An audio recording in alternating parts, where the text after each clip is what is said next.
السلام عليكم ورحمة الله وبركاته. جرى جرتو هردفتوني ماتي أبدوري تيش ميديا شانال أبدوري تيش ميديا تيف وري هاراتاتان شانالي سبسكرايب لايك كومنت كوتني أكنو يجبيشتان ملاتو بيلي رخيزني أول كنجة درات ويتاني برنون كون يوغو يان كتبرو أكيسين دكابوف يونو هردفتان يوغو يان برنوني دبرو إيسين كابا ifama rakkoo teeknikaa wayii hojiin nabbaa jetee waan ta'eef komaantii keessanii sarkaan jira waan ta'eef gizee biraa isiniin dhaqqabaa. Amma arra isiniif dhufeen jira waan isin jettan fedhii keessan guutuuf Abdurriin qophiidha. Ani abdiidha. Abdurriitichi miidiyaa irraayin isiniif barnoota teknooloojii wal qabatu barnoota ikoonomiksii diinagdeen wal qabatuu fi kan kana fakkaatan guyyaa guyyaan isiniif dabarsaa. Warri chaanala kanaaf haaree taatan laayik sheer sabskraayib koomantii illee barreessaa. Abdurrii jajjabeessaa. Yoo Abdurrii jajjabeessuu baattan laayikii yoon jiraanne koomantii yoon jiraanne hamileen hin jiru nutiis dadhabaa deemnaa jechuudha. Haala kanaan barnoota keessan hubadhaan isin jaa unit 2 economic system kajau walilalla barnoota hordofa. Economic system mata duree dhumaati. Kana jechuun economic system sirna diinagdee gaa namni hin beekne hin jiru. Diinagdeen sirna garaagaraa qaba. Sirnoota dabraa fi sirnoota ammaa keessattis jechuudha. Haala kanaan takkaan isaa afaan oromootiin briefly discuss translate goone isin biraan geenyaa sirriitti hordofaan isin jaa waliin jiraachuu qabnaa jechuudha. Kanaaf economic system ka jennuun kun jechuudha. Economic system is a set of organizational and institutional arrangement established to answer the what basic economic question. Haala diinagdee sanirra dhaabbatee jechuudha. Akkami wanti kun dalagamaa, akkami wanti kun tahaa, wanti kun ammaas karaa kamiin furmaata argataa, haala inni kun diinagdeen kun itti furu karaa furmaataa kaa'u yookaanis kallattii kan qabachiisu sun maal ture? Economic systemii ture, sirna isaa ture jechuudha. Wanni takka sirna hin qabu, wanni sirna hin qabne adeemsa ka'umsaa fi jalqabaa hin qabu jechuu jalqabumaa. Haala kanaan economic systemii haala kanaan set of organizational and institutional arrangement established to answer the what? Answer the basic economic question. Kanaaf jenneen jechuudha. Haala kanaan dabarsii. The different type of economic system are classified on what? Basis of ownership of economic resource. Dhugaadha kuni ownership keessatti jechuudha. Garaagarummaa adda addaa sistema diinagdee kana keessatti jechuudha. Bakka garaagaraatti addaan bahee ilaalamuu danda'a. Industirii keessatti ilaalamuu danda'a. Kaapitaala xixiqqaa keessattis interpreneurship keessatti ilaalamuu danda'a. Micro small enterprise warreen daldala xixiqqaa kana keessatti illee ilaalamuu danda'a. Wanni hundinuu sirna mataa isaatiin furtuu mataa isaa qaba. Haala kanaan hiikamee deemaa jechuudha. Kanaaf main type of economic system mainii jira jechuudha. Mainiin kun meeqa ni ilaalla. Inni tokkoffaadha. Eenyu? Traditional economic or substance hajanneen jechuudha. Traditional economy jechuun economy aadaa kan ture jechuudha. Haala isteeppii abbaa fi abbooleen keenya dur sirna isaan keessa darban economy isaanii maal ture, achi keessa maaltu hojjetamaa kana dubbata. Waan biraa takka wanni haaraan inni dubbatu hin jiru jechuudha.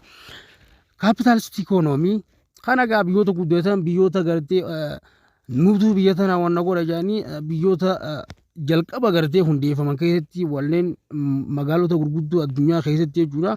Inni kun adeemsifamaa ka ture.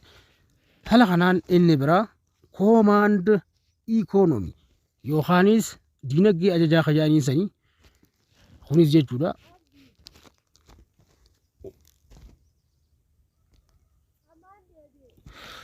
Hayyee haala kanaan hoggalaalamu command economy and mixed economy. Isaan kun hundinuu bakka afurii qoodamanii ilaalaman jechuudha.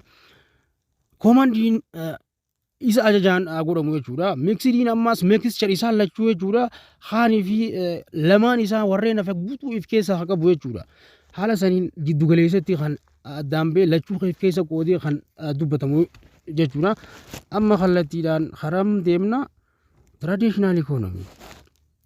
Traditional economy system that what realized on custom, history and time honored to beliefs. Kana jechuun gaa sirnoota dur keessatti jechuudha. Aadaa histirii seenaa abbootii keenyarraa kan dhufe jechuudha. Haala san keessatti wantoota isaan hojjetaa turanii fi adeemsa jiruuf jireenya isaan keessa darban sanii wajjin kan wal qabatu jaa. Kana jechuun gaa histiriin beektan kaastam aadaa waan adda addaa aadaa isaan ichirraa abbaarraa dhaalee kunis generation to generation irraa waan fide jechuudha. Gabaabumatti kana jechuun tradition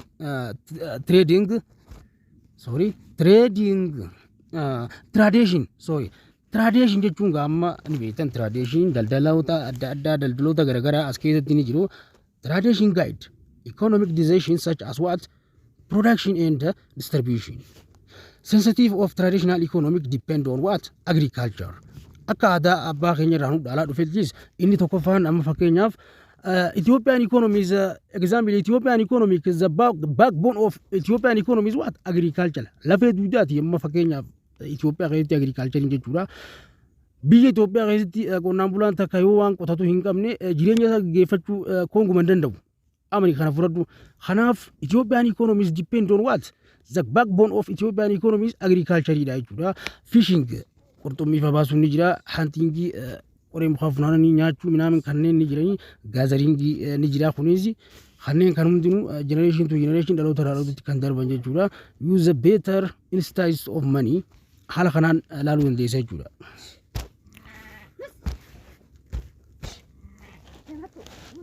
Asirratti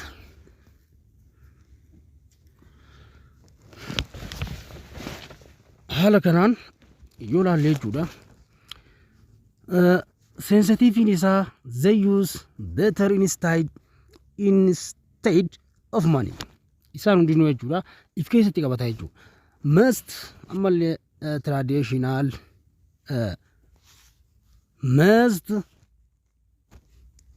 most traditional economy operate of emerging market asirratti jechuudha.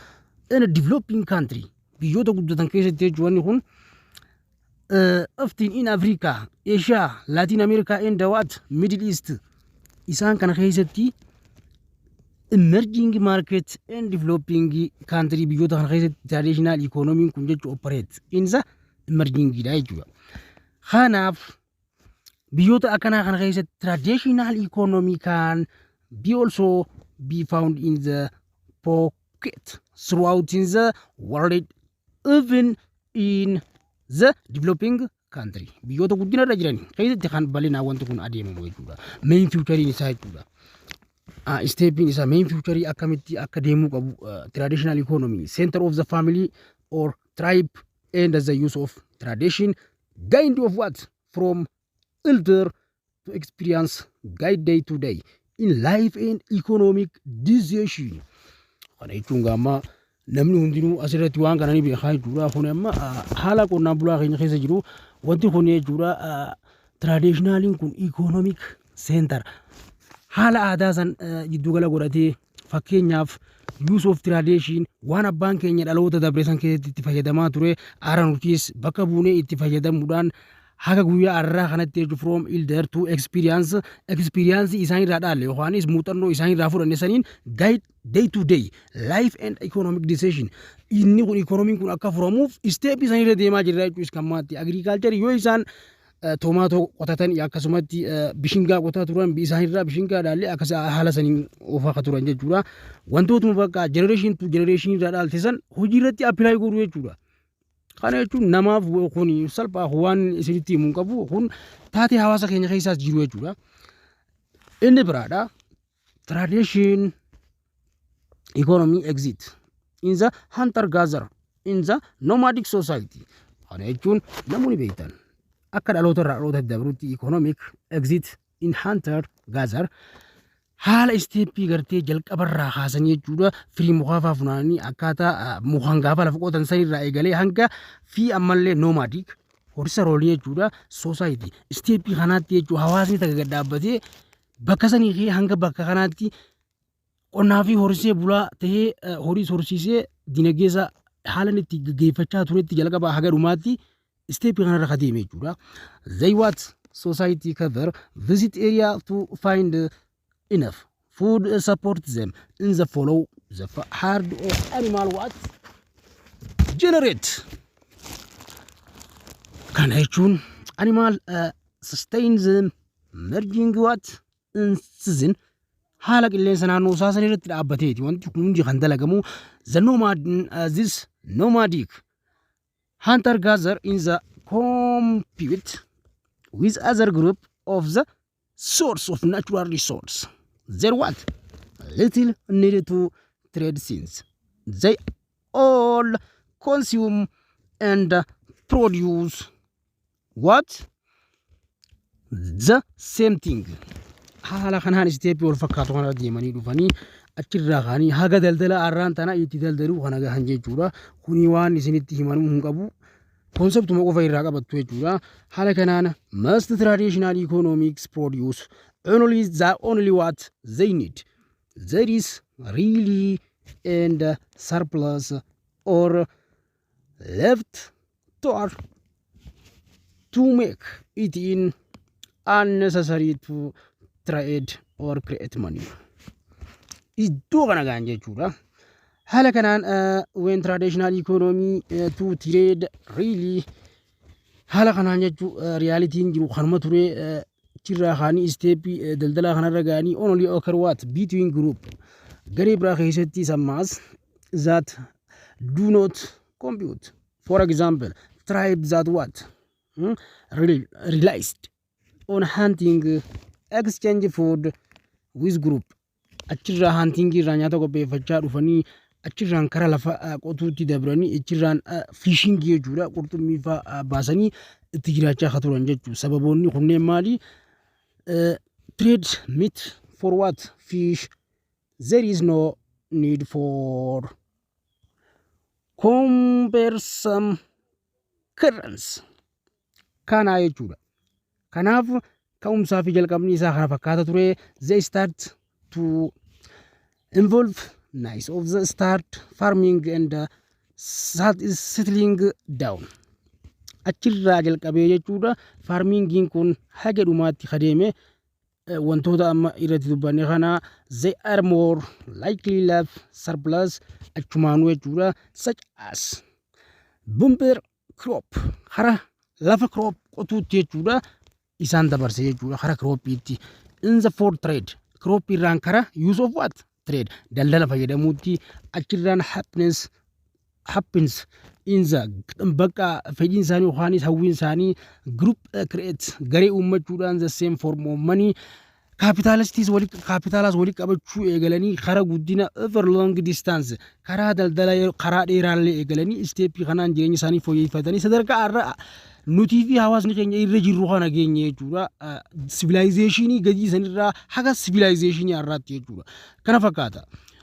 Hordoftoota maatii Abdurriitich Miidiyaa mata duree itti aanuun capitalist economy yeroo itti aanutti isiniif maxxansaa kanarra laayikii subscribe yoon jiraanne hamileen kiyyan jiru laayikiin sagantii xiqqaa isinirraan fudhattu subscribe sagantii xiqqaa isiniin fudhattu laayikii share subscribe comment illee barreessitanii yoo isinii gammachiise na jajjabeessu dabalii wanti kun hedduu namatti tolaa jettanii na jajjabeessuu qabdanii kanarraa kanumaan dhumaa gize biraa kan biraa qabannee isiniif deebina waan ta'eef yeroo gaarii qabaadhaa nagaan naa jiraadhaa galatooma.